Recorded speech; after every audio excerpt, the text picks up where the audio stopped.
আদম আলাইহিস সালাতু ওয়াস সালামের সন্তান দুইজন, হাবিল এবং কাবিল। আল্লাহর পয়গম্বর আদম নবী দুই ছেলেকে ডাক দিয়া বললেন, ও সন্তানেরা, হাবিলের বিবাহ হবে সুন্দরী রূপসী মেয়ের সাথে, আর কাবিলের বিবাহ হবে কালো কুৎসিত মেয়ের সাথে। এটাই আল্লাহর ফয়সালা, আমার ফয়সালা নয়।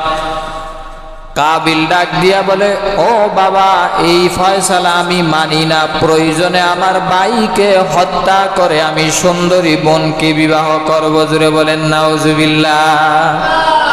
আল্লাহ সেই ঘটনাই সূরাতুল মাইদার ২৭ নম্বর আয়াতে উল্লেখ করে জানায় দিয়েছেন, ওয়াতলু আলাইহিম নাবা ইবনাই আদম বিল হক ইয ক্বারবা কুরবানান ফাতুকবিলা মিন আহাদিহিমা ওয়া লাম ইউতাকাব্বাল মিনাল আখার। আল্লাহু আকবার। মহান আল্লাহ রাব্বুল আলামিন বিশ্ব নবী রাহমাতুল লিল আলামিনকে জানায় দিলেন, নবী নবীজি, ও আমার বন্ধু প্যারা হাবিব, আপনি তেলাওয়াত করে শোনান ওই যে কোরবানির ইতিহাসের ঘটনা। হাবিল এবং কাবিল যে কোরবানি করেছিল, বাবার দরবারে গিয়া বলল, আমি তো সুন্দরী মেয়ে ছাড়া বিবাহ করব না।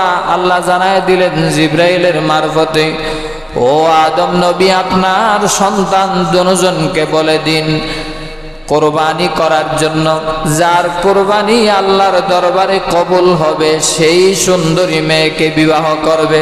সুবহানাল্লাহ বলবেন না?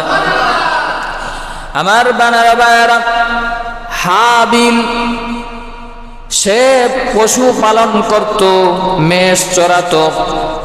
তার পশুর পক্ষ থেকে একটা পশু আল্লাহর রাস্তায় কোরবানি দিয়ে দিল। আর কাবিল সে শাক সবজি চাষ করত, কৃষি কাজ করত। তার কৃষি কার্য থেকে কিছু সামানাদি আল্লাহর রাস্তায় কোরবানি করে দিল। তখনকার সময়ের শরীয়ত ভিন্ন ছিল। কোরবানি করে আমরা যেভাবে কোরবানির গোশত নিজেরা খাই, গরিবরে খাওয়াই, আদম নবীর সময় শরীয়ত ভিন্ন ছিল।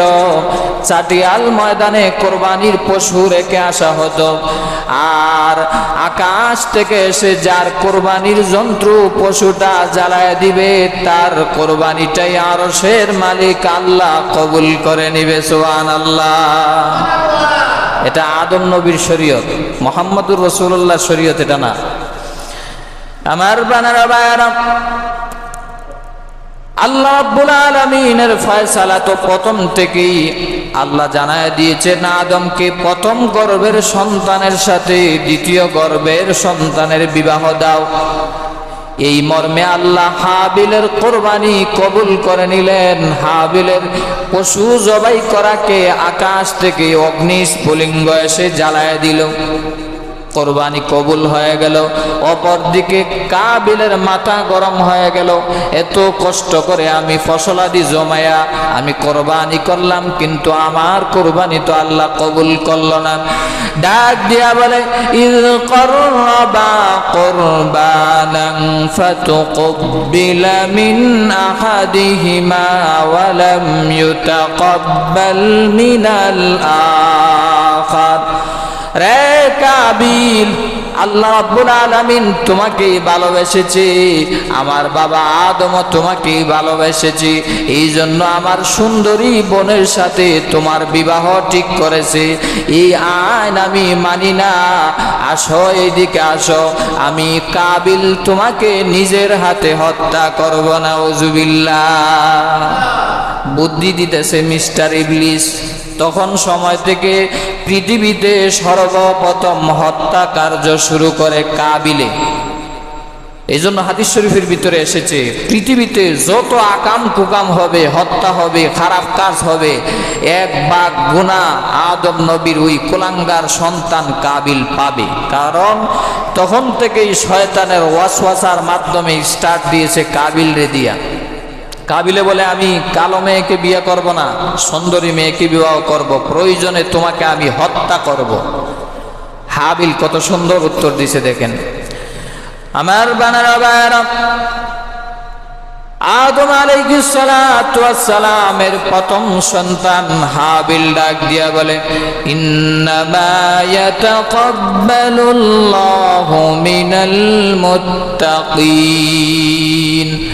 ও ভাই কাবিল, তুমি আমাকে হত্যা করে কোনো লাভ হবে না, কারণ মহান আল্লাহ তো, আল্লাহ রাব্বুল আলামিন তো শুধুমাত্র তাকওয়াওয়ালা বান্দাদের কুরবানি আল্লাহ কবুল করেন, বাকি জোর জবরদস্তি করে আল্লাহর কাছে কেহ কুরবানি কবুল করাইতে পারবে না।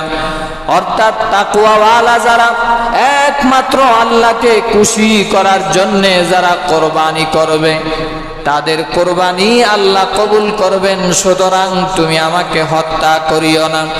তারপরেও কাবিল ভাইয়ের কথা ডিঙায়া নিজে নিজের ভাইকে সর্বপ্রথম পৃথিবীতে হত্যাকাণ্ড শুরু করেছে। জুড়ে বলেন নাউজুবিল্লাহ। এই হাবিল আর কাবিল দুই ভাইয়ের কুরবানি দ্বারা পৃথিবীতে সর্বপ্রথম কুরবানির সূচনা হয়েছে। সূরাতুল মাইদা আয়াত নাম্বার 27।